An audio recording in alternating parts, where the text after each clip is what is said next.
Tumbler பச்சரிசி மாவு எடுத்துக்கணும். 1/4 டம்ளர் இது கடலைப்பருப்பு, அதை 1/4 டம்ளர் கடலைப்பருப்போட உளுத்தம்பருப்பு, அதோட அது வந்து 1/4 டம்ளர் இது என்னது உளுத்தம்பருப்பு எடுத்துக்கணும். 3ஐயும் நைஸாக ராத்திரியே ஊற போட்டுக்கணும். ஊற போட்டு காலையில் வந்து நம்ம இது ஆப்பத்துக்கு செய்கிறோமே அந்த அளவுக்கு மாவை வந்து நைஸாக அரைச்சிக்கணும். ரொம்ப பிடிக்கவும் கூடாது, ரொம்ப இது கெட்டியாகவும் இருக்கக்கூடாது. இந்த பதத்தில் இருந்தால் இப்படி சூப்பரான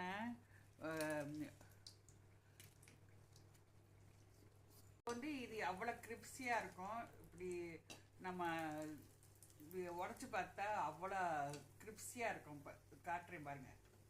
இப்போ இது எடுத்துட்ருக்கேன்.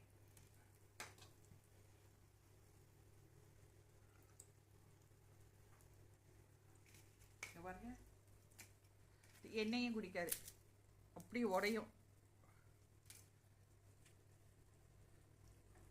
இதை எடுத்து பிளேட்டில் வச்சுக்கிறேன். செஞ்சு பாருங்கள். இது இது வந்து காரப்பணியாரமாக இருக்கிறனால நம்ம வந்து தேங்காய் சட்னி வச்சு சாப்பிட்லாம். இது செஞ்சு பார்த்து குழந்தைங்களுக்கு செஞ்சு கொடுங்க. ஈவினிங் ஸ்நாக்காக நல்லாயிருக்கும், ஹெல்த்தியாக இருக்கும். சூப்பரான ஈவினிங் ஸ்நாக்கு தோதான பணியாரம் இது.